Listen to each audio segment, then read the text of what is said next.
Bonsoir à tous, je suis ravie de vous retrouver dans le live Kate in the USA.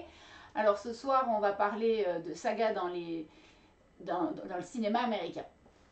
Alors, je ne sais pas si ça fonctionne. James, peux-tu me dire si on est bon? Ouais, on est connecté. Ah, on est connecté. Alors, ben, écoutez, je suis ravie de vous retrouver. Bonsoir, bienvenue à tous. Pour ceux qui ne me connaissent pas, je suis Kate. Donc, c'est le live Twitch Kate in the USA. Pour l'équipe, alors on a aussi, ben, je vous le présente, c'est James qui est aux manettes. Et puis, dans quelques instants, dans l'heure qui suit, peut-être que Indy de Husky va venir nous rejoindre, va se mettre à côté de moi sur le canapé. Voilà, ben, alors je vous remercie de nous rejoindre. Alors, on va voir sur le chat qui nous a rejoint. On est quelques-uns déjà. Alors, si vous ne connaissez pas le principe de Twitch, si vous nous rejoignez pour la première fois, le principe c'est vraiment d'interagir avec nous.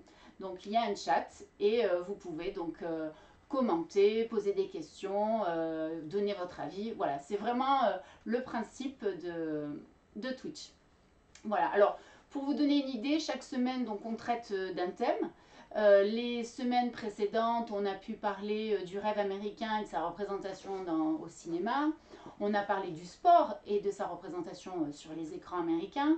On a parlé d'un show américain, de la télé américaine mythique. C'est le Saturday Night Live qui a fait exploser notamment Eddie Murphy, Mike Myers pour ne citer que. Et le dernier live que nous avons fait, il était consacré à la prohibition. Alors on a remis tout dans le contexte, on a reparlé de cette période des États-Unis un peu particulière, hein, qui a duré que 12 ans finalement. C'est parti d'un mouvement de femmes en fait, qui avait constaté que l'alcool était un fléau dans la nation américaine, qu'on qualifiait de nation d'alcooliques. Et donc elles ont créé un mouvement qui s'appelle The Temperance Movement, le mouvement pour la sobriété, pour combattre contre ce fléau, l'alcool. Mais en fait, ça n'a pas eu l'effet escompté. L'effet escompté, c'était de moraliser la nation américaine. Et au final, ce que ça a fait, c'est que ça a augmenté le crime organisé. Ça a fait que ça a eu l'effet complètement opposé, avec des personnages comme par exemple Al Capone, bien entendu, qui était déjà à la tête d'un empire avant la prohibition en fait. Hein. C'est pas la prohibition qui a créé l'empire Al Capone, c'était déjà un gangster bien avant. Donc on a remis en contexte la prohibition, donc ces 12 années de prohibition qui se sont finalement achevées avec un retour en arrière dans la Constitution. Et on a bien sûr fait le lien avec les gangster movies, donc les films de gangsters, qui ont débuté à peu près par rapport à la prohibition. Et puis bien sûr, il y a des gangster movies jusqu'à aujourd'hui, bien entendu, c'est une tradition américaine. Voilà. Alors, vous commencez à nous rejoindre. Merci beaucoup. Merci à vous d'être là, d'être fidèle. Je sais que Franck est déjà fidèle au rendez-vous. Sylvie doit être arrivée. Voilà, James va nous donner, va me dire. Alors ce soir, on a Sylvie qui est connectée, on a Léo qui est également Léo, connecté, salut Léo. Charlize, Phil Charlie. 630628 et bien évidemment Francky et Isa qui est également Ah, Isa les et les Dupnotes. Dupnotes qui sont présents. Voilà, alors juste, voilà, je vous salue, merci beaucoup de nous être fidèles. Et ce soir, on va parler donc des sagas dans le cinéma américain. Mais alors, ce que je voulais faire, c'était un petit peu remonter sur l'origine de la saga. C'est ni un mot français, ni un mot américain, ni un mot anglais, c'est vraiment un mot allemand. C'est un mot d'origine scandinave. Et ce mot saga, en fait, il signifie dire, raconter. Donc, c'est vraiment dans le cadre de la narration. Alors, à l'origine, les sagas, ce sont des récits de combat. En fait, ça vient des Vikings. Les sagas viennent des Vikings. C'était leur moyen de raconter ce qu'ils avaient vécu dans les batailles. Alors, c'est une tradition orale d'abord, les sagas. Et puis finalement, paradoxalement, dans la fièvre des combats, elles ont été donc racontées à l'oral. Et puis, ce sont des moines islandais qui ont écrit les sagas au fur et à mesure. Alors une saga, ça peut être des récits très courts d'une dizaine de pages, et puis ça peut aller jusqu'à 500 pages. Donc c'est assez vaste. Le point commun entre toutes ces sagas, c'est que c'est assez laconique dans la manière d'écrire. C'est précis, concis. Il y a une économie de mots, je dirais. On ne s'étend pas sur les considérations psychologiques. On va droit au but. Voilà, les Vikings, quand ils racontaient leur récit de bataille, allaient droit au but. Et c'est un petit peu, ça va un petit peu à l'encontre de l'image que nous avons des sagas, avec par exemple le roman qui a donné naissance à la série américaine Game of Thrones, où là on n'est pas dans l'économie de mots, étant donné qu'il y a beaucoup de descriptions. Voilà, alors à l'origine, donc les sagas, ce sont des récits plus ou moins longs, mais surtout assez concis, laconiques, sans grande considération psychologique. Ça allait donc à l'essentiel. Et donc nous, on s'est éloigné de cette définition. Je pense que c'est ça le point essentiel. Et c'est devenu des épopées familiales. La saga, pour nous, en littérature en tout cas, ce sont essentiellement des épopées familiales. Je pense à La Fortune des Rougon-Macquart de Zola. C'est vraiment voilà, un exemple d'épopée familiale, d'une saga familiale intergénérationnelle. On a plusieurs générations qui sont présentées dans les romans. Alors, il y a James qui voudrait intervenir. Alors, on a forcément des petits malins. Donc, David of Toulon qui vient d'arriver nous dit Saga Africa. Merci. Évidemment. Bien évidemment. Phil nous dit avant tout, il voudrait dire Emma Stone, Les Évadés, Uma Thurman, c'est important. Voilà, comme ça c'est fait. Il fait un résumé de tout ce qui s'est passé depuis les dernières semaines sur Kate and the USA. Et puis on a plein de personnes qui viennent de se connecter également. On a Agnès aussi qui nous dit bonjour. Donc Francky, alors je pense que c'est Christelle, Agnès. Certainement. Agnès Chris, oui, ouais, tout à Christelle. fait. Et puis Salut, on a Phil maintenant qui nous dit Dallas qui est une saga. Alors c'est une saga en termes de série américaine. En effet, c'est une saga puisque c'est une épopée familiale. Donc c'est vraiment la définition qu'on peut donner dans notre conception de la saga. À l'origine, ce sont les Vikings et les combats, et puis avec les siècles passants, parce que là, lorsque ce sont les récits des Vikings, on est entre le 12e et le 14e siècle. Donc je suis vraiment remontée à l'origine, mais je trouvais intéressant de travailler sur l'étymologie et de la manière dont ça avait été élaboré à l'origine. Donc c'est inspiré de ça à l'origine. Les écrivains se sont inspirés de ces sagas pour en faire des épopées familiales, telles que voilà, la Fortune des Rougon-Macquart. Aux États-Unis, un exemple d'épopée familiale et de saga en littérature, on a Nord et Sud par exemple. Je ne sais pas si vous vous rappelez de ce téléfilm. C'est passé, je crois, sur ABC. Donc c'était adapté d'un roman de John Jakes, donc qui opposait le Nord et le Sud. Et si vous vous souvenez, il me semble que c'est l'un des premiers rôles de Patrick Swayze à la télé américaine et qui l'a fait connaître. Voilà. Donc voilà, deux exemples de sagas de littérature vraiment extrêmement connues, bien sûr. Nord et Sud, on est d'accord, c'est quand même diffusé après Dallas. Alors, ce sont les années 80, donc c'est diffusé après, oui. On avait d'abord Dallas et cette épopée familiale avec tous ces conflits familiaux, et puis Nord et Sud, qui est une saga historique, là pour le coup, sur la guerre de sécession. J'en profite, ça fera l'objet d'un prochain live, la guerre de sécession, la guerre civile en anglais, puisqu'on dit guerre civile en anglais, donc on y reviendra dans un live ultérieur.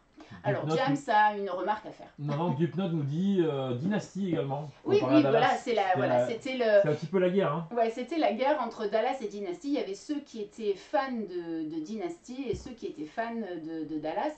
En ce qui me concerne, j'étais assez fan de Dallas quand même pendant très longtemps, mais j'aime bien aussi Dynasty. Les personnages étaient plus glamour dans Dynasty que dans Dallas. Enfin voilà, il y avait ce côté glamour de Dynasty que n'avait pas forcément Dallas. D'ailleurs, dans un épisode de Murder que j'ai regardé hier soir, j'en suis à la 4e saison, un avocat était campé par l'acteur qui jouait l'un des fils dans Dynasty. Alors c'était la famille Carrington.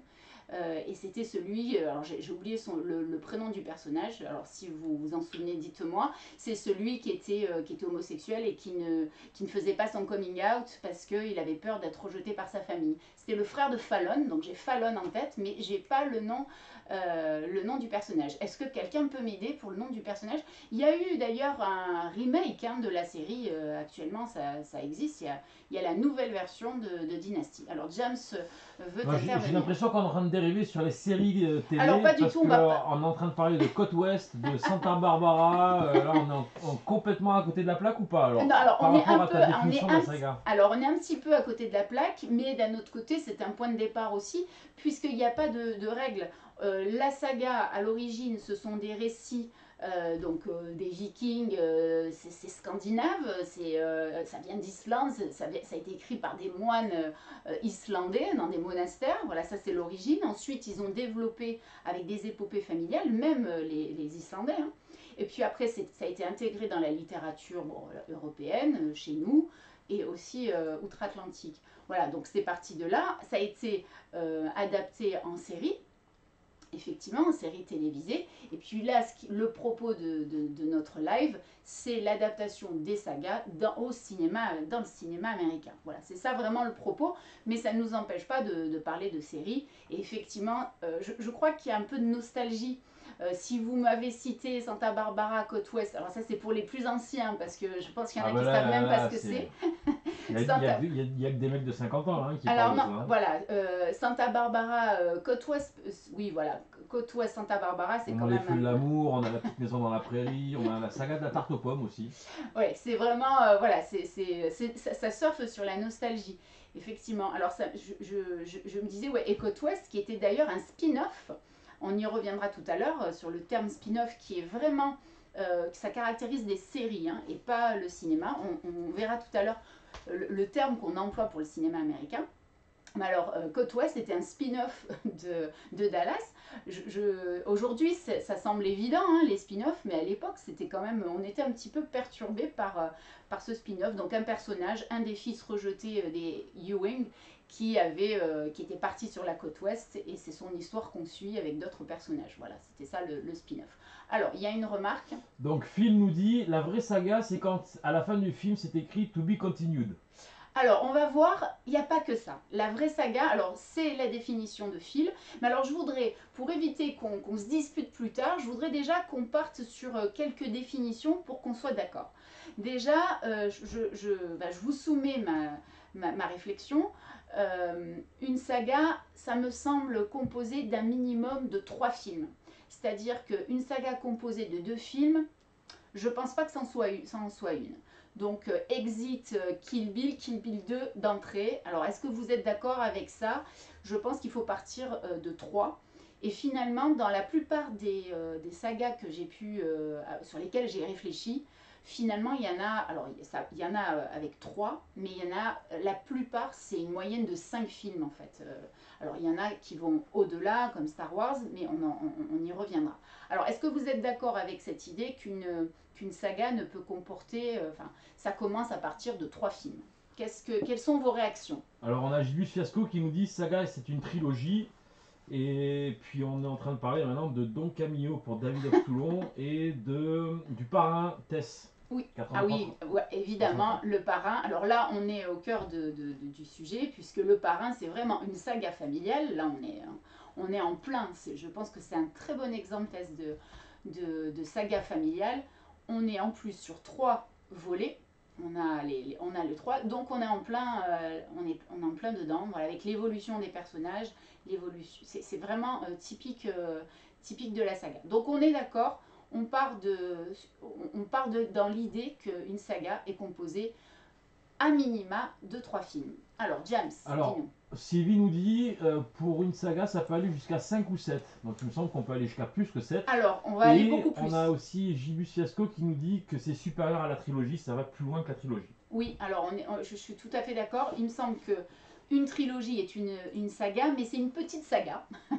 Voilà, on va faire la différence entre la petite saga et la grande saga. Donc quand il y en a 3, le parrain, Retour vers le futur, hein, c'est 3 épisodes, 3 volets, 3 volumes. Ce sont les petites sagas. Et puis il y a des films, il y a des sagas qui sont composées de beaucoup plus de films. Vous allez voir, voilà, on imagine qu'il y en a 3, 4, 5, et puis pour certaines sagas, c'est beaucoup plus que ça. Donc on y reviendra. Donc on part de cette idée, il y en a donc, voilà, il faut un minimum de 3 films. Alors, après on va s'interroger sur le fait que, pourquoi, comment ça se fait qu'il y a plusieurs volets ces films-là, pourquoi ils sont déclinés. Alors la première raison, bien sûr, c'est quand ce sont des adaptations. Quand on pense au Seigneur des Anneaux, par exemple, évidemment que Peter Jackson, quand il adapte le roman de Tolkien, il sait d'avance qu'il va faire 3 films.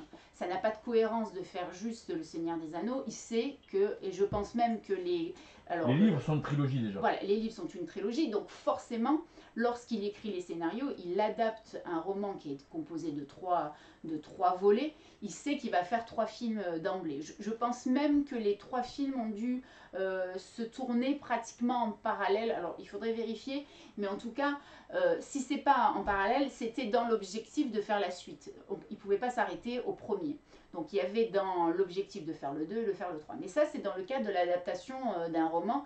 Et la suite logique, c'est bien sûr que les 3, par exemple, en l'occurrence pour le Seigneur des Anneaux, il faut qu'il y ait les 3. Alors il y a James qui veut ce qui est quand intervenir. même important à souligner, c'est qu'en effet, il y a une trilogie de livres pour le Seigneur des Anneaux, donc qui fait 3 films. Donc la communauté, le retour du roi, les 2 tours et le Les retour deux du tours, roi. le retour du roi. Sauf que Peter Jackson refait une trilogie sur un seul livre, Le Hobbit. Et ça, c'est une question d'argent. Oui, c'est une question d'argent et c'est justement ce que la deuxième raison qui fait que les films sont déclinés, c'est une question d'argent, c'est la rentabilité. Les auteurs, les réalisateurs, les producteurs, quand l'original a eu du succès, ils se disent bon voilà, ils flairent le bon filon, ils se disent bon, on va faire la suite. Autrement dit, un Rocky 2 n'aurait jamais vu le jour si Rocky avait fait un gros flop. Pareil pour Rambo 2, pour L'Âme Fatale 2, pour Die Hard 2, voilà, pour tous ces films, il est évident que c'est une question d'argent. Si l'original ne fonctionne pas, il n'y a pas de suite. Je n'ai pas d'exemple de film avec un original qui n'a absolument pas fonctionné et où les auteurs étaient tellement convaincus qu'un jour ça marcherait et qui ont quand même persévéré. C'est assez rare, bon, c'est l'économie qui l'emporte, c'est l'argent qui l'emporte, donc en général, c'est ça. Si l'original a fonctionné, on donne la chance à la suite, sinon ça ne fonctionne pas. Oui. Phil nous dit Back to the Future, le 2 et le 3 ont été tournés en même temps. Oui, le 2 et le 3 ont été tournés en même temps. Et on reviendra sur Retour à le futur. Je trouve que on va se poser la question, est-ce que le deuxième épisode peut être supérieur au premier? Et je prendrai l'exemple de Retour à le futur tout à l'heure, parce que je pense que c'est un des meilleurs exemples justement sur ça. Bon, on y reviendra. Donc le fait que... Alors il y a 2 choses qui expliquent les suites et les sagas. C'est d'abord bien sûr l'adaptation d'un roman qui est lui-même composé de plusieurs volets, donc le film va être composé de plusieurs volets. Ça, c'est un cas un peu particulier. Il y a le cas donc de la suite si l'original a eu du succès. Et puis, il y a les séries. On va dire, moi, par série, j'entends, vous voyez, tous les épisodes de James Bond, là. Tout cela, c'est parce que, bien sûr, les premiers ont eu des succès, évidemment. Et les séries, c'est une même trame, je dirais, avec un personnage récurrent, mais pas une narration chronologique et avec une intrigue qui se suivrait d'un épisode à l'autre. Évidemment que le point commun, c'est James Bond, c'est le personnage récurrent. On pourrait citer Mission Impossible, c'est un peu la même idée. C'est un personnage qui revient. Alors, il n'y a pas... On peut voir plus ou moins chaque volet dans le désordre. Je crois qu'on peut comprendre, même si bien sûr il y a une évolution du personnage, puisque en général il est incarné par le même personnage, donc il évolue d'une certaine manière. Il y a des relations entre les personnages aussi. Voilà, et l'évolution entre les personnages. Donc il y a une trame commune, c'est ce que je veux dire. Après l'intrigue au sens d'histoire qui se suit, si on regarde un épisode, et alors je vais citer les exemples, hein. Si je regarde GoldenEye et après je regarde Moonraker, je vais comprendre, je vais pas être gênée de passer de l'un à l'autre, c'est ça que je veux dire. Et dans Mission Impossible, c'est un peu la même chose, même si les interactions entre les personnages peuvent évoluer et le personnage lui-même peut évoluer, ce qui est le cas de James Bond, moi je trouve. On y reviendra aussi, je vais vous poser la question. Voilà, donc là, dans le cas des séries, c'est donc faire plusieurs volets avec la même trame, un personnage récurrent, sans forcément une chronologie, c'est-à-dire que voilà, il n'y a pas de point commun au niveau de l'intrigue, on va dire. C'est pas grave, on peut passer de l'un à l'autre. Alors, il y a quelqu'un qui veut intervenir. Oui, alors on a Tess qui nous dit les 50 nuances degrés, ils ont persévéré. On a David of Toulon qui nous parle de Saw, le meilleur c'est le 6, Saw 6. Et puis Sylvie nous dit, selon le thème, la limite entre la saga et la série est relativement mince. Et Tess nous répond, oui, James Bond c'est le top. Oui, alors pour revenir sur 51 degrés, il me semble que le premier a fonctionné. C'est pas comme s'il avait fait un gros flop, et c'est parce qu'il a fonctionné et que ça a attiré un certain public qui a eu la suite. Il n'a pas fait le. Je pense pas que 51 degrés, le premier, était un échec, d'autant que le roman avait très très bien marché. Les romans d'ailleurs. Donc je ne pense pas que ce soit l'exemple de la persévérance. Alors peut-être qu'il a mieux fonctionné en termes d'entrée, mais il avait fonctionné au départ. Voilà, il me semble. Et après, il y avait sur quelle autre saga? Non, il y a Sylvie qui nous dit, selon le thème et la limite entre la saga et la série est mince, elle a raison, hein. Oui, c'est ça, c'est que voilà, la distinction, les James Bond, est-ce qu'on peut considérer que c'est une saga? Alors quand on fait des recherches, il est indiqué la saga des James Bond. C'est quand même comme ça que c'est nommé. Après, c'est peut-être pas l'exemple même type de la saga, voilà, puisque c'est une série et les épisodes, on va dire, les volets, les volumes diffèrent d'un à l'autre. C'est pas c'est pas la même intrigue qui serait déclinée et développée au fur et à mesure. Voilà.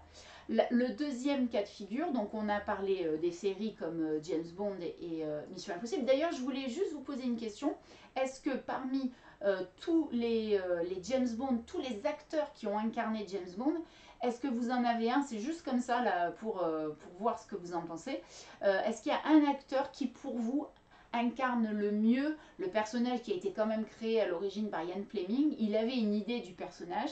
Alors, il y a les puristes qui vont dire, voilà, il y a tel acteur qui correspond vraiment au personnage décrit dans le roman. Et puis, il y en a pour qui c'est pas très important si ça colle ou pas le roman parce qu'ils l'ont pas lu comme moi j'ai pas du tout lu de James Bond, j'ai pas lu Casino Royale, rien du tout, donc je me fais ma propre idée du personnage et pour moi les deux acteurs qui incarnent le mieux le personnage ce serait Roger Moore parce que je trouve que c'est la classe british avec l'humour qui manque un peu à Daniel Craig qui est un peu serré dans son pantalon, moi je trouve. On a envie un peu de le décoincer, quoi. Ça, c'est pas très drôle, quoi. C'est le côté dark de James Bond qui, a priori, colle au mieux au personnage créé par Ian Fleming. Et puis le deuxième, pour moi, c'est Pierce Brosnan, parce que je trouve que physiquement, il a un truc et il est bien, il campe bien le personnage. Voilà, ce sont mes deux préférés pour deux raisons différentes. L'humour pour Roger Moore, qui vraiment, dont on avait, enfin, ça nous manque, hein, ce côté humour et Pierce Brosnan parce qu'il était beau quoi, tout simplement. Alors je pense qu'il y a des Alors voilà, commentaires. du coup, tu as une flopée de réponses. Ok. Donc, qu'est-ce qu'on a? On a donc déjà Sylvie qui nous dit, bon, pour elle, c'est pas une saga. Phil a un faible pour Roger Moore. Sylvie, c'est Daniel Craig. On a également Tess qui nous dit Pierce Brosnan. Ah tiens, comme David moi. of Toulon qui nous parle d'Emma Stone, forcément, mais qui finalement va pencher plutôt sur Craig. Les Dupnotes, c'est plutôt du côté de Moore et de Daniel Craig. Ah ouais. À Euh, l'opposé, hein, les deux. et puis Léo nous dit Sean Connery.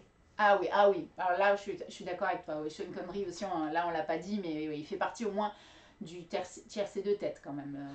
Sean Connery, Roger Moore, oui, Après, on peut pas l'oublier, Sean Connery. Je suis d'accord.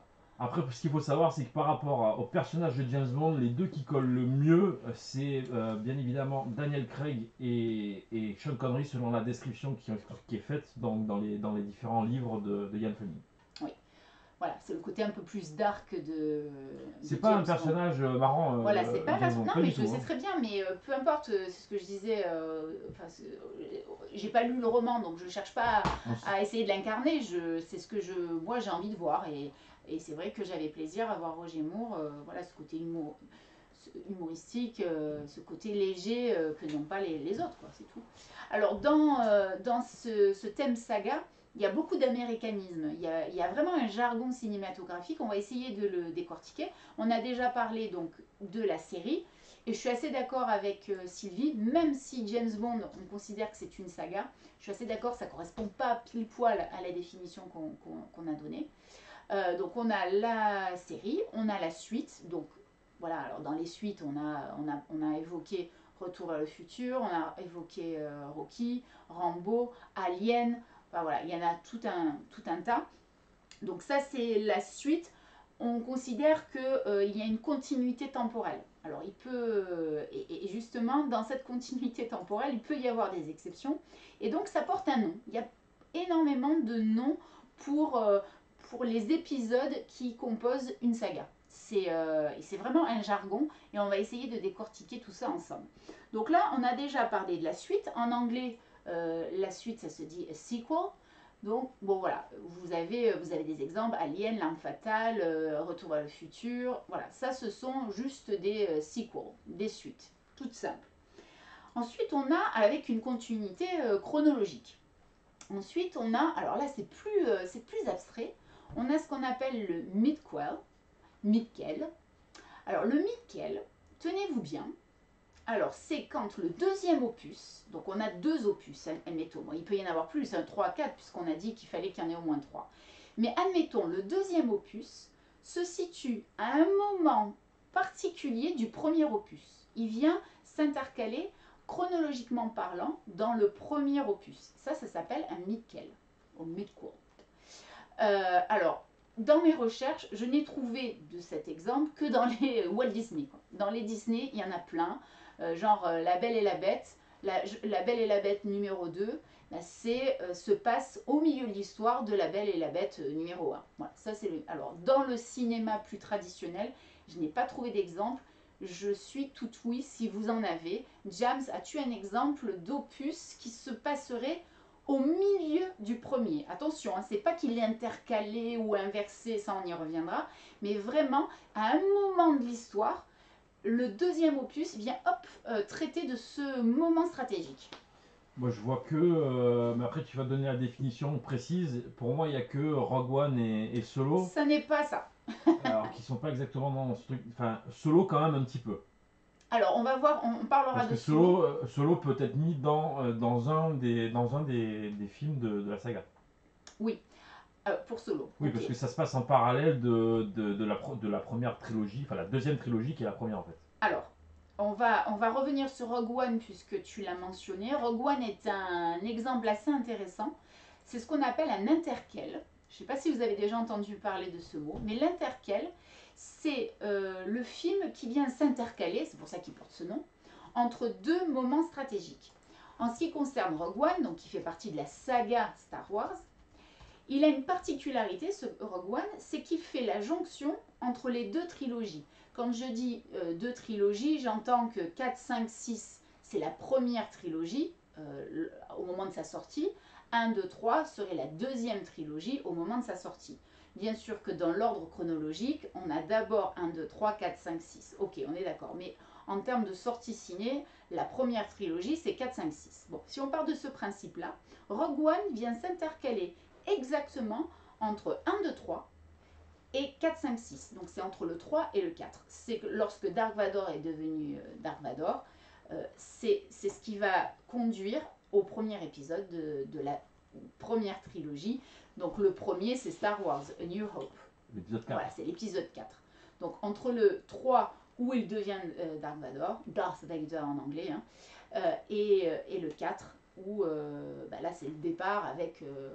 c'est le premier épisode que les gens ont vu au cinéma. Moi je ne l'ai pas vu au cinéma. Certains d'entre vous l'ont peut-être vu au cinéma d'ailleurs, le tous 4. les vieux là, David of Il y a quelques vieux, c'est pas gentil, mais il y en a certains qui ont dû voir le 4 au cinéma. Après, alors c'est pas gentil déjà de dire les vieux. Et puis il y a eu une réédition qui était ressortie au cinéma, il me semble. Donc même les plus jeunes ont pu aller le voir au cinéma, puisque ça avait été remasterisé. Ça c'est encore une autre solution pour gagner de l'argent, hein. On remasterise, on rajoute quelques plans, quelques images incrustées, quelques images de synthèse incrustées, hop, et le tour est joué. On ressort, on fait du merchandising au passage et on se gave concrètement. Ça fonctionne très bien. Donc ça c'est l'interquel.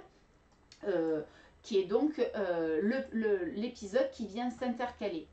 De la même manière, alors vous allez me dire si vous êtes d'accord avec moi, Les Aventuriers de l'Arche perdue est en fait le premier épisode sorti au cinéma dans la saga Indiana Jones, mais chronologiquement parlant, c'est le deuxième épisode, c'est-à-dire qu'il vient après, chronologiquement parlant, après le Temple maudit. Donc on peut considérer que c'est un interquel également. Voilà. Alors lorsque l'intrigue se passe après, en fait. Donc au niveau de sa sortie, Les Aventuriers de l'Âge perdu, c'est le premier film à être sorti, mais chronologiquement parlant, au niveau de la narration et au niveau de l'intrigue, il est situé après le Temple maudit. Voilà. Bon, c'est pas très important, mais c'est une réalité. Alors, il y a une remarque. Alors, la Civi qui nous dit, pour moi, une saga, ça raconte une histoire sur plusieurs années. Oui. Tess qui parle de Rocky, on a du Rambo, du Die Hard, du John Wick. Enfin, après, là, on liste plein de trucs, des spin-offs. David nous dit, dans Don Camillo, c'est flagrant. Et ensuite, derrière, par rapport à la question que tu posais tout à l'heure, qui a vu Star Wars, l'épisode 4, qui est le premier Star Wars sorti au cinéma, en 1977, Phil nous répond oui. Oui. Il nous dit merci pour l'avoir traité de vieux, je crois. Et il nous dit également que Chris et Mike l'ont vu au ciné.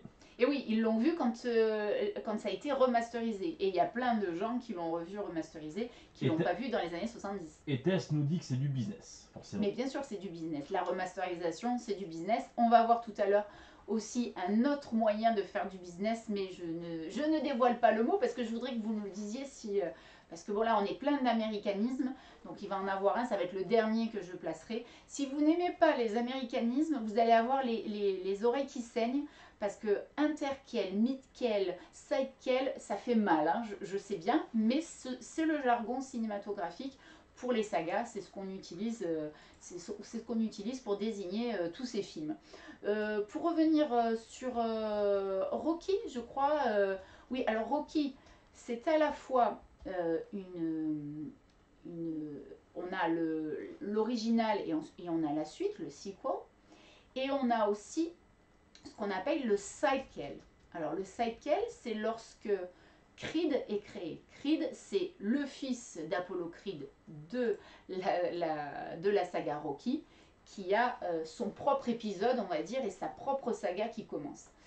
C'est l'équivalent, tout à l'heure on en a discuté, c'est l'équivalent du spin-off dans les séries américaines, dans les séries tout court d'ailleurs, mais bon, ça s'utilise surtout pour les séries américaines. Donc le sidequel, on a Creed, qui me vient comme exemple. Tout à l'heure, James parlait de Solo. Il me semble quand même que ça peut être considéré comme un sidequel. Est-ce que James est d'accord avec ma définition pour Solo? Solo, c'est quand même un personnage qui est traité avec un angle différent. Donc c'est considéré comme un sidequel. Voilà. Tout à l'heure, on parlait de Rocky. Rambo, ça fonctionne pas, c'est juste la suite. Est-ce qu'on peut considérer Rambo comme une saga? Moyennement, parce qu'on n'est pas dans... Mais c'est considéré... Enfin, le terme est utilisé. Voilà. Alors, c'est peut-être pas à bon escient, mais en tout cas, pour tous ces films-là, on utilise le terme de saga. Pour Star Wars, la saga des Star Wars. C'est vraiment l'intitulé qui est utilisé quand on lit des choses sur Star Wars. Donc, on a vu... Je récapitule, on a vu série pour les James Bond, les Missions Impossibles, la suite, lorsque c'est la suite, c'est plus facile, sequel. On a vu le midquel, qui serait voilà, incorporé dans l'histoire du premier opus. On a vu l'interquel, par exemple, donc l'interquel, ça va être Rogue One. On a vu le sidequel, c'est Solo, pour donner un exemple, ou Creed. Je trouve que c'est un bon exemple. Alors, ces sidequels, c'est toujours une histoire de business, hein, Tess, tu as parfaitement raison. Le sidequel, ça va permettre de décliner encore et encore le concept.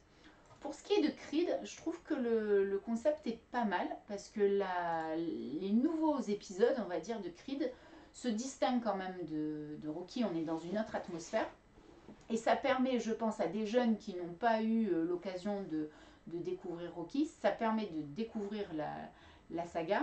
Donc je trouve que ça a son intérêt. Voilà. Après, les films en eux-mêmes, pour moi, sont un petit peu frustrants, parce que ce que j'aime dans Rocky, c'est la musique de Bill Conti. J'ai envie d'avoir cette émotion quand j'écoute la musique de Rocky, et je ne le retrouve pas vraiment dans Creed, donc c'est un peu frustrant. Mais ça, ce sont ceux qui sont passionnés de la saga Rocky Et les Creed, on s'y retrouve pas. Mais je pense que pour les jeunes, c'est bien parce que ça doit donner envie quand même de voir les épisodes de Rocky. Même si les jeunes connaissent bien Rocky, je pense dans l'ensemble. Est-ce qu'il y a des remarques? J'ai loupé une remarque tout à l'heure de Léo qui parlait aussi de Ocean's Eleven, j'ai oublié de d'en Oui, parler. Et on a eu oui, des bonne remarques remarque. maintenant sur Indiana Jones. Et Phil qui nous dit dans Indy 3 c'est un sidecar, pas un sidequel. Ce à quoi répond Sylvie, sidecar c'est aussi un cocktail. Ah, je savais Voilà. pas.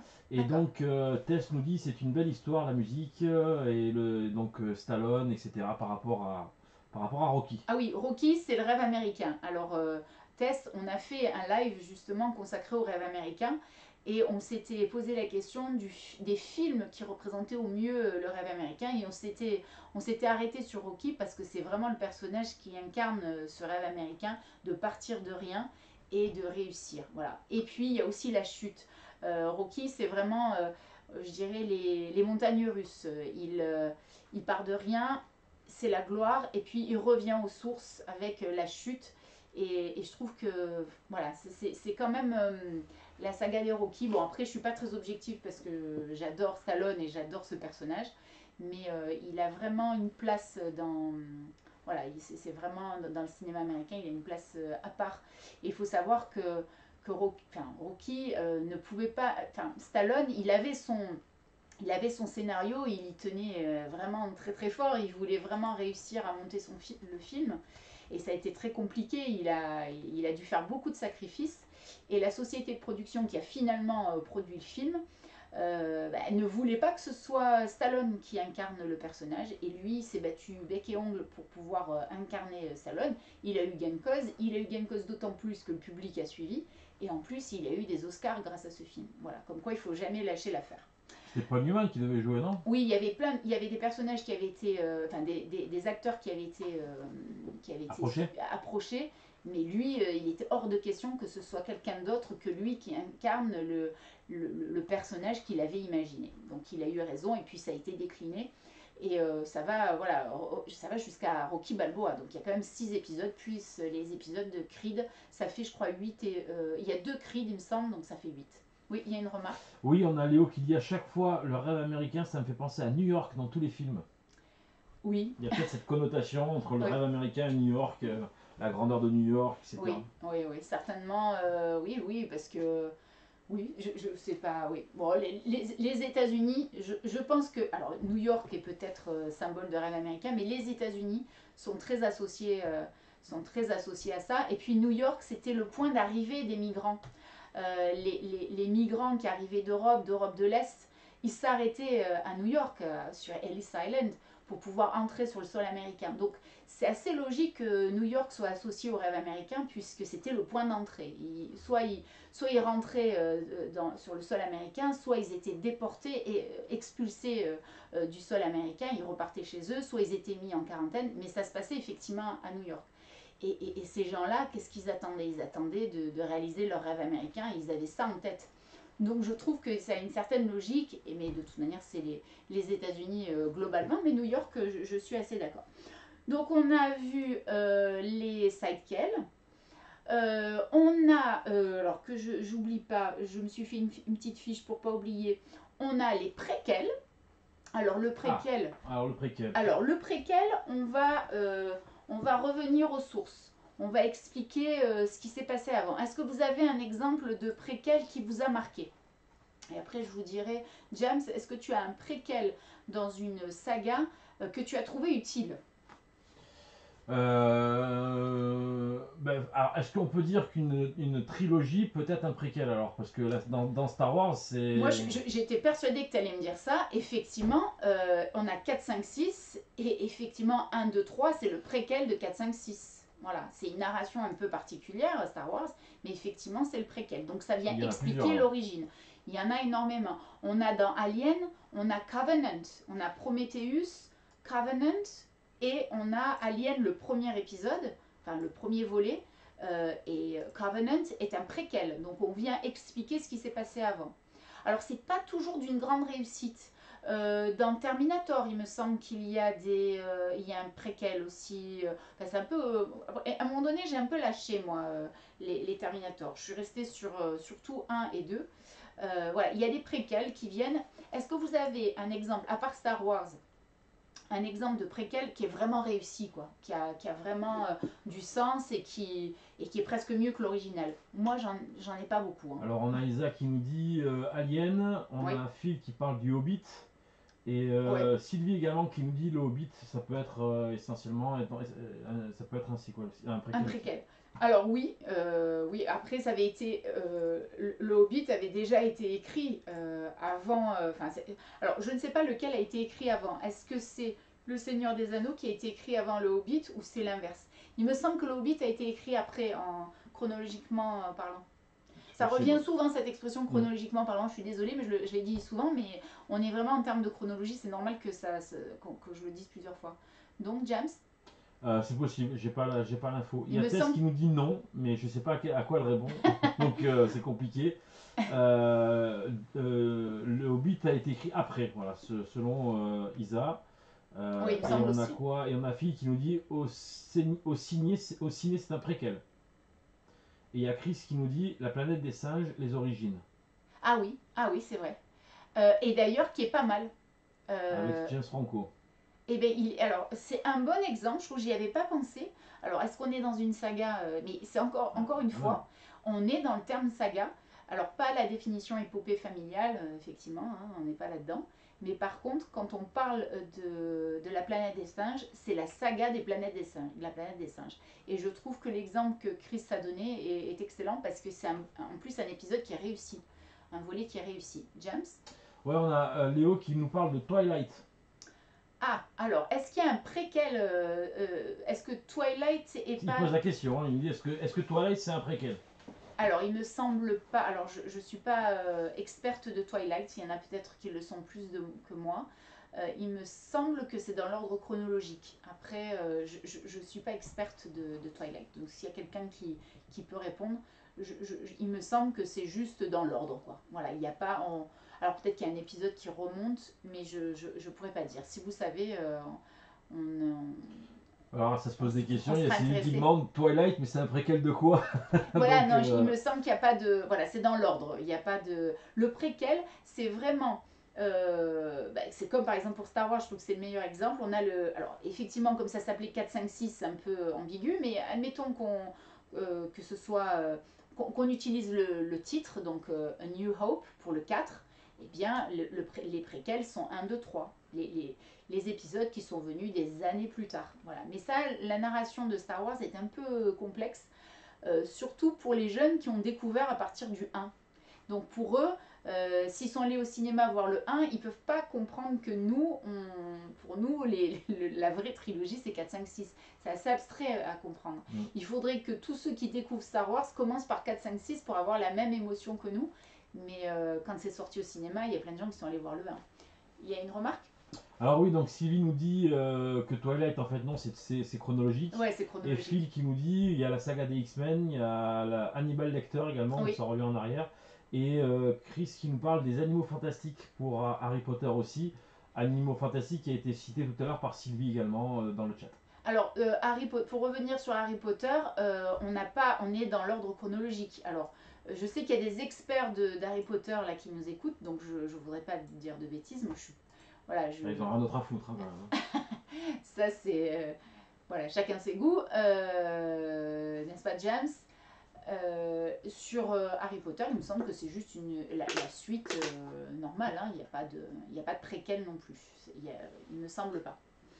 Euh, Oui, sur les records, sur les records de nombre de volets de films, de volumes, alors c'est un peu vraiment qui compose la saga. Alors, en première position, d'après vous, c'est quelle saga qui a le plus grand nombre d'épisodes? Facile, hein. Ça, c'est facile. Alors, qu'est-ce qu'on a? Donc là, on est encore toujours sur Ah, les animaux fantastiques, alors, ouais, puisque Charlie nous dit c'est une suite. Bon, ok. ok. Donc, Phil sur nous dit Bond. Oui, alors le plus grand nombre d'épisodes, effectivement, c'est Bond. Mais on a dit tout à l'heure que finalement, c'était pas la définition même de la saga, mais c'est Bond qui a le plus grand nombre d'épisodes. En deuxième position, c'est facile, C'est Star on Wars. en a parlé beaucoup, c'est Star Wars. Donc si j'ai bien compté, il y a 15 films tout azimut, là, entre les sidequels, les interquels. Il y en a pratiquement, je crois, une petite... 11 Trois trilogies Trois et trilogies. deux Rogue One, Han Solo. et trois trilogies. 3. Donc ça fait 11. Ça fait 11, j'ai pas 15. Après, il y a les séries Star Wars, Ouais, après. dessins animés, etc. Non, mais ça fait pas en partie. Donc en deuxième position, c'est Star Wars avec 11. Est-ce que le Mandalorian, c'est une saga, ça fait partie de la saga Star Wars quand même? Oui. Oui. Alors que c'est une série. Oui, mais c'est une série. Donc là, on est quand ce sont des films au cinéma. D'accord. Rocky, on en a quand même 8 en comptant Creed. Donc c'est pas mal. Bien positionné quand même. On a Alien. Si j'ai bien compté, on en a 4. 4 plus Prometheus plus Covenant. Est-ce que je n'en oublie pas? Donc ça fait 6. Je ne me trompe pas. Phil nous dit bientôt 9. Et ça doit être au niveau de Rocky, je crois. Parce qu'il y a peut-être encore un Rocky qui va sortir. Non, il n'y a pas de Rocky. Il va y avoir Rocky 4 qui va sortir avec le Director's Cut. Mais il n'y a pas de nouveau Rocky qui sort en prévision. Je pense qu'il parle de Alien. Du troisième Creed. Ou peut-être du troisième Creed. En tout cas, Alien, on a 4, si je ne me trompe pas, plus 2. Donc ça fait 6. Vous êtes d'accord avec moi? Alors Prometheus est un peu abstrait. Covenant vient entre Prometheus et Alien. Ça fait 6 en tout. Ouais. Ça fait 6. Sachant que, alors là, la question qu'on se posait tout à l'heure, est-ce que les numéros 2 et les suivants peuvent être meilleurs que les numéros 1? Alors là, en ce qui concerne Alien, quand on voit l'épisode de Genet, donc Genet, c'est le numéro 3. 3 ou 4 4, c'est Fincher, non? 3, c'est Fincher. 3 Fincher, 4 Genet. Le 4, c'est pas possible, quoi. Donc, j'ai plutôt le sentiment que ça se dégrade. En revanche, dites-moi si vous êtes d'accord avec moi, Retour vers le futur 2 est presque meilleur que Retour vers le futur tout court. Est-ce que vous êtes d'accord avec moi? Avec plus de complexité, c'est sûr, il est plus dark aussi. Enfin, dark, c'est pas trop le mot, mais il est un peu plus sombre parce que il se passe des choses un peu plus tristes dans le 2. Mais je trouve qu'en termes de réalisation, il est meilleur que le 1. À l'époque où il est sorti au cinéma, j'avais été déroutée, j'étais certainement trop jeune, je l'avais trouvé moins bien. J'avais été un peu déçue par le 2 et j'avais bien aimé le 3. Et le 2 était un peu le mal aimé. Et avec le temps, en le revoyant et en voyant, voilà, il y a quand même une prouesse technique dedans et puis même de scénaristique aussi. Il fait partie de mes préférés. Est-ce que c'est votre cas? Alors, James, ça. Alors oui, apparemment, donc Phil est d'accord, Charlize, bien évidemment, est d'accord, elle préfère le 2. C'est sûr. Isa est assez d'accord pour ta remarque sur Alien. Et Sylvie nous dit qu'il y a bientôt un Indiana Jones 5 qui est en cours. Et là, Phil il commence à être. confirme le Creed 3. Alors 5, il n'y a plus Sean Connery quand même. Donc il y aura. Dans Indiana Jones, il n'y aura plus Sean Connery. Il a fait que le 3, hein, il n'a pas joué dans plus que ça. Hein. Ouais, mais ça fait bizarre. Voilà. Et Charlize nous dit le numéro 1, ça reste le Retour vers le futur. C'est sûr. D'ailleurs, dans les trucs un peu bizarres dans Indiana Jones, Sean Connery joue le père d'Harrison Ford. Et en fait, je crois qu'une dizaine d'années qui les séparent, qui les séparait, puisque Sean Connery n'est plus de ce monde. Et c'était pas cohérent en fait. Ça fait partie des erreurs. Mais enfin bon, nous, ça nous a pas fait de mal. Hein. Terminator, est-ce qu'on en a parlé? Je crois qu'il y a 6 épisodes. Le 2 est pas mal. Bon, le 1, c'est un chef-d'œuvre quand même s'il doit être difficilement regardable aujourd'hui. Hein.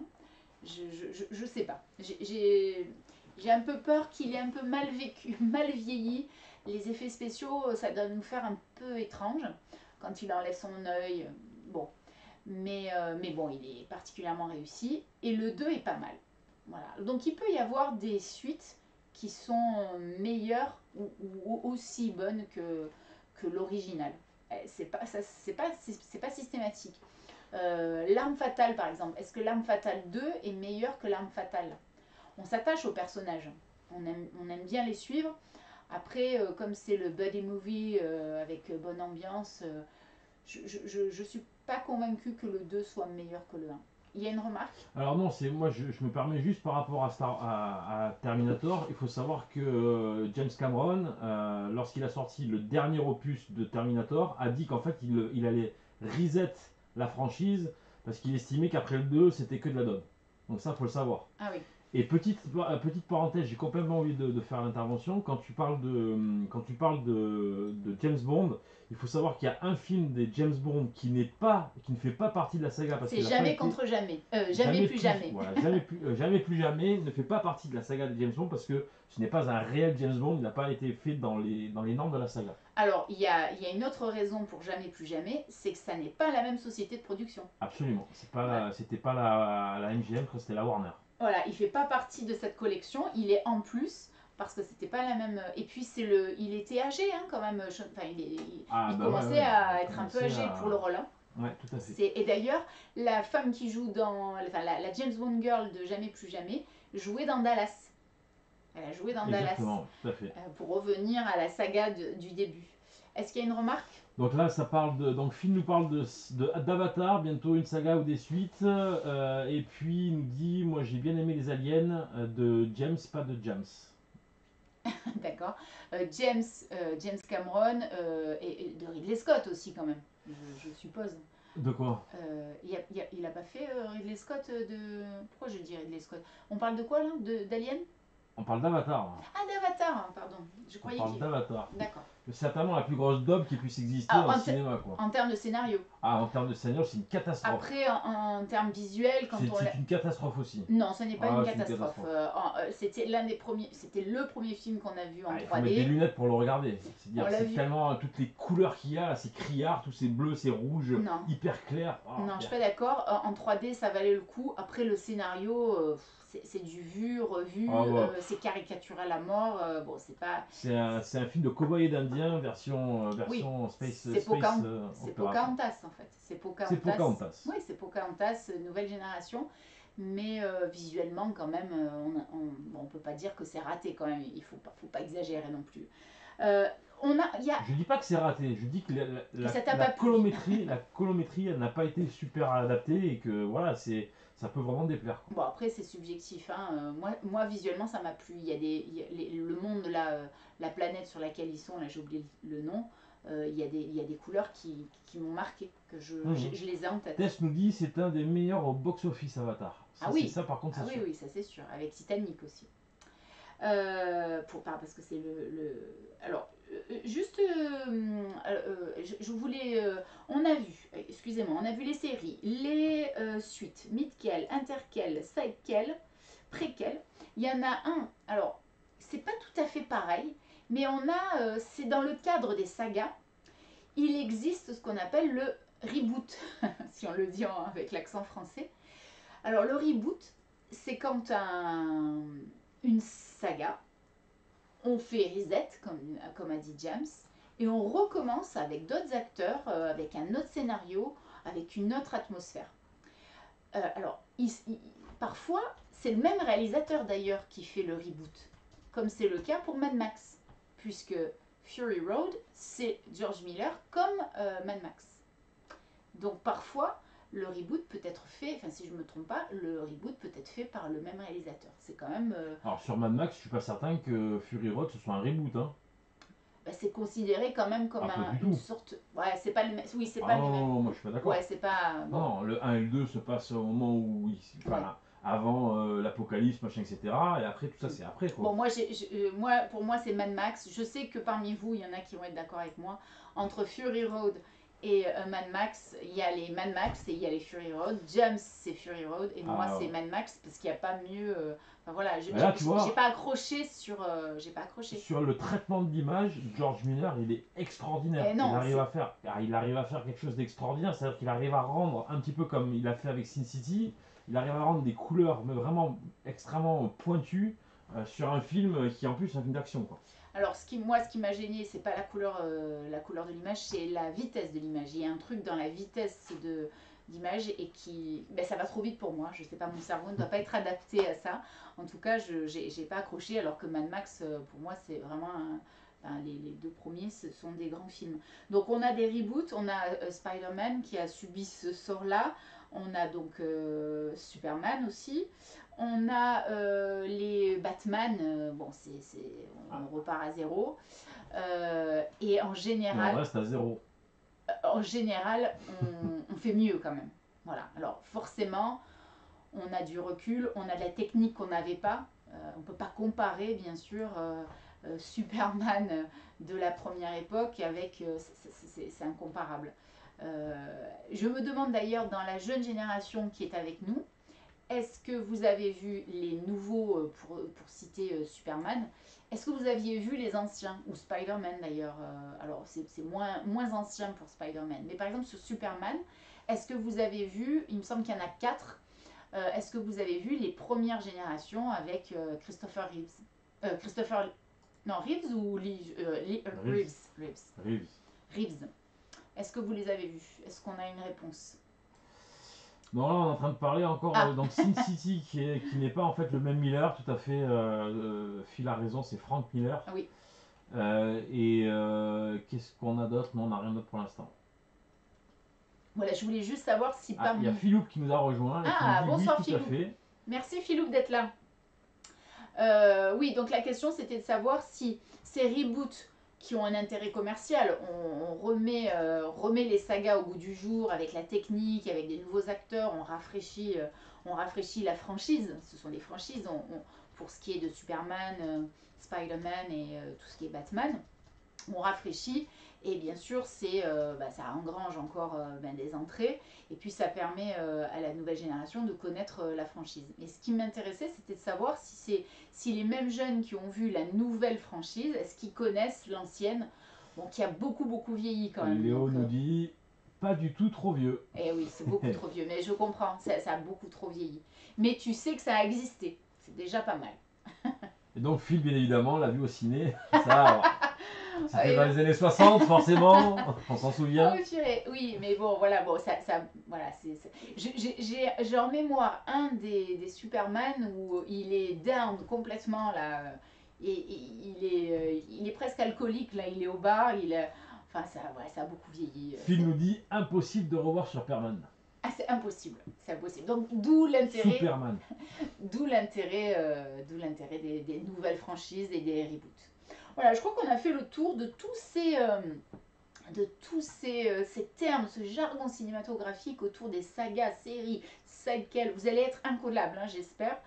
Donc vas-y, fais un remix un petit mix alors. Allez, comme saga. ça. Déjà, alors, saga, on est d'accord, c'est plein de films. Alors la saga, c'est plein de films. À l'origine, c'est l'épopée familiale, puisque c'est l'épopée des Vikings à l'origine, et ça a été transformé en épopée familiale. On a l'exemple dans les séries, Dallas est un bon exemple.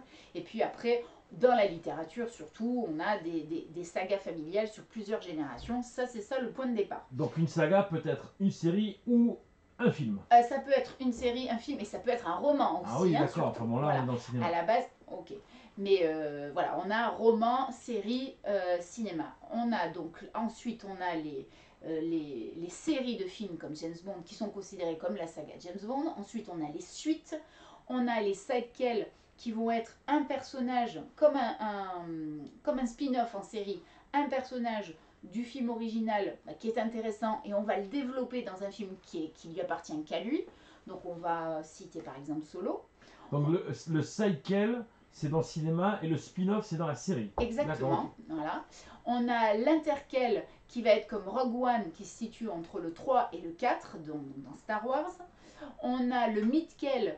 Alors là, j'ai pas énormément d'exemples, mais dans beaucoup de Disney, il y a des exemples. Donc c'est quand l'opus numéro 2, en fait, en termes chronologiques, ça se passe au milieu de l'opus numéro 1. C'est-à-dire qu'à un moment de l'histoire du 1, on va prendre un chemin et ça va être l'histoire du 2. Voilà, il se passe au milieu du 2, dans le passé en fait. Donc c'est pas la suite chronologique, on revient en arrière à un moment clé de l'histoire. Ça s'appelle le midquel. L'interquel, le préquel, je pense que ça c'est facile, c'est ce qui précède, qui va expliquer les origines notamment d'un personnage. On a le reboot qui est carrément la nouvelle franchise, ça c'est très différent. Le sequel qui est donc la suite. Et je crois qu'on a tout Ah, on a dit. fait le tour, là, hein. On les a tous cités. On fait une interro. Alors on va faire une petite interro. Je vous demande de sortir une feuille s'il vous plaît. Alors c'est pas tout à fait une Fuck interro. yeah! C'est pas- ah, mais- alors James n'avait pas prononcé. Fuck yeah! Voilà, ça il fallait que ça vienne parce que là on arrive au quiz. Donc là il est sur les dents parce qu'il ne connaît pas le quiz. Je l'ai préparé. Là, Et Isa il ne nous connaît dit, pas. elle est morte de rire. Alors voilà, Ah, pour ceux bien. qui connaissent Indy le ski sur son canapé, ça fait un peu Michel Drucker avec son chien, mais voilà, le Indy Putain, il est tranquille, il a plus de chance que moi, hein. qui vient nous rejoindre. Alors j'ai un petit quiz à vous soumettre. Bien sûr, c'est sur les sagas. Alors, ce n'est pas un QCM, j'ai pas de réponse à vous proposer. Vous devez me répondre directement. Alors, Avant que tu commences, est-ce qu'il y a un truc à gagner? Parce que je pense que tout le monde va nous demander est-ce qu'il y a un truc à gagner. Donc, alors il y aura moins, peut-être un truc à gagner. il y aura- C'est- Alors attends, on a Léo qui nous dit oh le plus beau. Ça, Ouais. c'est parce qu'il m'a pas encore vu, c'est pour ça. Et Sylvie qui nous dit ça nous manquait le fuck yeah. Donc fuck yeah. Et Léo nous dit ça c'est un vrai chien. Oui, ça c'est pas un chien de rigolo. Hein. Voilà. Alors, le Première quiz. question. Donc, est-ce qu'on est dans l'after là déjà ou Oui, pas? ça y est, on attaque Ça y est l'after. Alors on a terminé le. On a terminé la première partie. Pour ceux qui nous rejoignent, je vois qu'il y en a qui nous ont peut-être rejoints en plein milieu. On est sur un live Kate in the USA consacré à la culture américaine. Alors on a ciblé notre thème principal sur le cinéma. On reviendra à la culture US au sens plus large. On revient toujours un peu au cinéma parce que ça fait partie de nos vies et voilà. Et quand on échange, on arrive toujours sur ça. Mais le point de départ, c'est la culture US.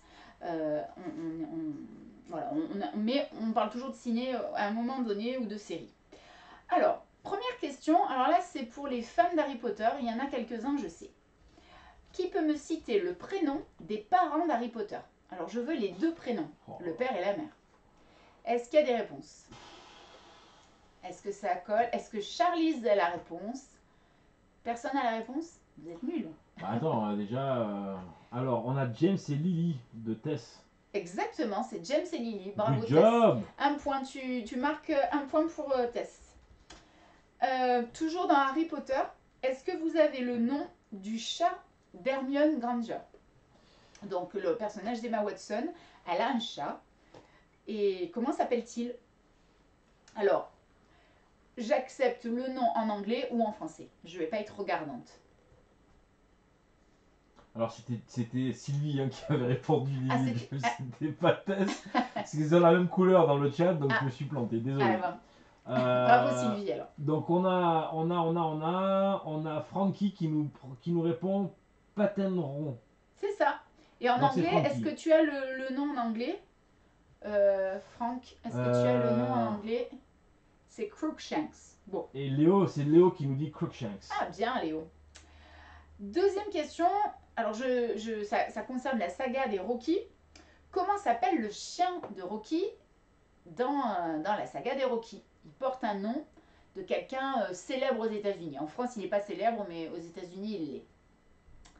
Comment s'appelle le chien de Rocky? Alors Phil nous répond, il nous dit Butkus. C'est ça, qui est le nom d'un joueur de foot américain. C'est Dick Butkus, Dick Butkus. des qui Chicago jouait Bears. au Chicago Bears. Il était linebacker, pour être C'est plus ça. précise. Bien. Voilà. La classe. On repart sur une autre saga. J'essaie de parler de la majorité des sagas dont on a parlé. Comment s'appelle le vaisseau dans Alien? Ah bah lequel? Le principal, le vaisseau principal. Il porte un nom. Comment s'appelle-t-il? Alors, je vous donne un indice pour les connaisseurs. C'est Alors. le nom d'un roman de Joseph Conrad. Donc on a la réponse, c'est le Nostromo. Exactement. Mais bon, moi je mets un veto quand même là-haut. Parce que le Covenant c'est un vaisseau. Mais dans le 1, le Prometheus c'est un vaisseau aussi. Mais dans le 1, c'est Nostromo qu'on voit. Dès le départ, dans la première scène, on voit le Nostromo. Oui. Ah, tu parlais d'Alien le premier. un, Ah, c'est moi, je pensais qu'il parlait de la saga. Dupnote nous dit bravo. Et dans le début d'Alien, d'ailleurs, il y a beaucoup de similitudes dans le début de la saga Alien avec 2001, l'Odyssée de l'espace.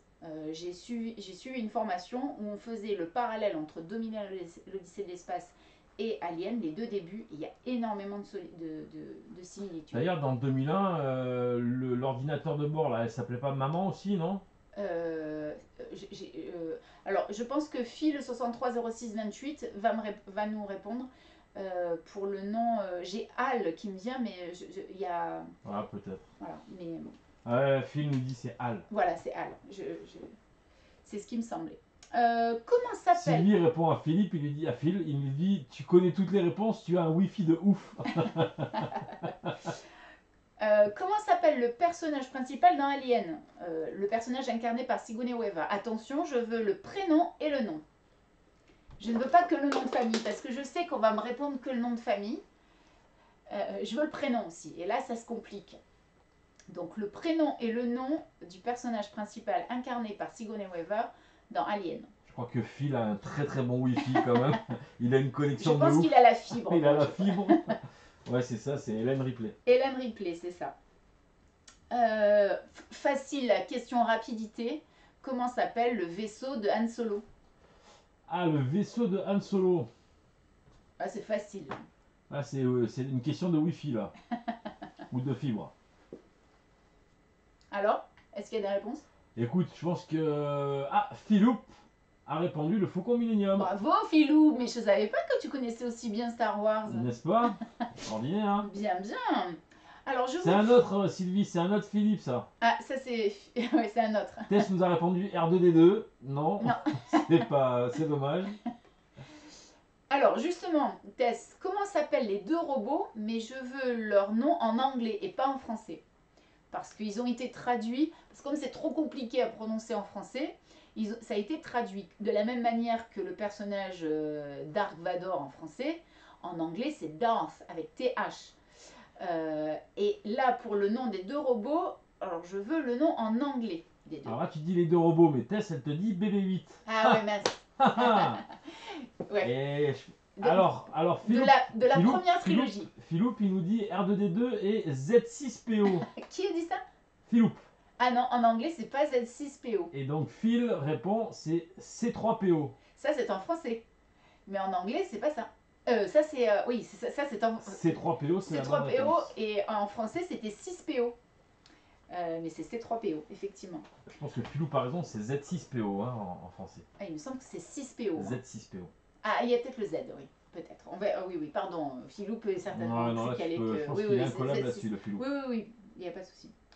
Quel est le point commun entre Mad Max et Fury Road? Il y a un point de commun. On en a... Mad Max, il est dans les deux films. Ouais, mais il y a un autre point commun. Il y a ce point commun, bien sûr, qui est assez évident. Et il y en a un autre.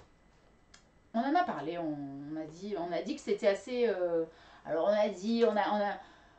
Voilà, il y a des pointilleux. Est-ce que c'est un reboot, pas un reboot? Alors, bon, peu importe. Phil nous dit Miller. Exactement. Le point commun, Philippe nous dit il fait très chaud. dans les deux, c'est vrai. Ça transpire, hein. Ça transpire dans les deux, c'est vrai. Ça pègue, je trouve. C'est vraiment...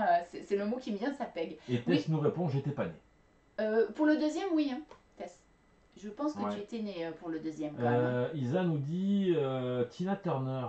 Je crois pas que dans Fury Road, elle Je a pas de pense pas. participation. C'est hein, dans je le crois. 3, elle est dans Mad Max 3. Peut-être Ouais. qu'elle fait un caméo dans Fury Road, on va vérifier. En tout cas, le point commun auquel je pensais, c'était le réalisateur, qui est George Miller, qui est australien, il me semble. Hein, il me semble qu'il est australien. Question de rapidité, je vais vous le faire en français et en anglais. Donc c'est une citation d'un film dont on a parlé, donc qui est une saga, on va dire, une suite de plusieurs films qui ont un lien entre eux avec des personnages récurrents. Donc la citation c'est je suis trop vieux pour ces conneries, et en anglais c'est I'm getting too old for this shit. Quel est le film dont c'est tiré? Ah, Phil doit savoir. Hein. Ah ouais, il y en a plein qui savent là. Phil, oui, Phil nous répond L'arme fatale. Bravo. Et dernière question. Ah oui, Bon là, Je soupçonne un peu la triche, hein, parce que j'ai l'impression que Phil, il a quand même toutes les questions. Il a dû avoir les questions en amont. Hein. alors il n'a pas eu, il a Ouais. pas eu les questions en amont. Euh, alors, j'aimerais bien la tourner. La question, c'est sur James Bond. J'aurais voulu la tourner. Alors, la manière dont je l'ai tournée, c'est pas bon. Quel est l'acteur qui a joué James Bond dans la première version de Casino Royale qui fait partie des acteurs qui ont incarné James Bond et qui est un peu oublié de cette liste. On pense à Daniel Craig, Roger Moore, Sean Connery, bon, tous ceux qu'on a cités. Timothy Dalton qui n'a pas marqué les esprits par ses qualités de jeu d'acteur, enfin, il nous a pas trop plu. Et qui a incarné le premier James Bond dans le premier Casino Royale. Indy a la réponse, je pense. Alors, personne. Non, Phil nous dit qu'il est trop vieux aussi. C'est pour ça qu'il est. Ah là, il était trop vieux pour savoir. Alors là, pour le coup, c'est vraiment pour les anciens. C'est David Niven. Non, c'est pas George Lazenby. Et non, George Lazenby, c'était juste avant. C'était au service de Sa Majesté. Et c'est David Niven. C'est David Niven ouais, qui joue avec Ursula Andress également. Ursula Andress, c'est pas dans Doctor No? Elle joue également dans Code Casino Royale. Elle joue le rôle de Vesper Lynd. Bien, bien. Et pour terminer, je vous Et Orson Welles également dans le casting avec Peter Sellers. Ok. Alors, j'ai deux petites... vous connaissez maintenant ce jeu, Name That Movie. Donc, c'est un review à partir de... Ça, c'est l'after de l'after. C'est l'after de l'after et après, je vous laisse. Allez, je vous en donne que deux. Alors... ouais, c'est bon, c'est parfait. Qu'est-ce que c'est que ça? Facile. Un Paperboy.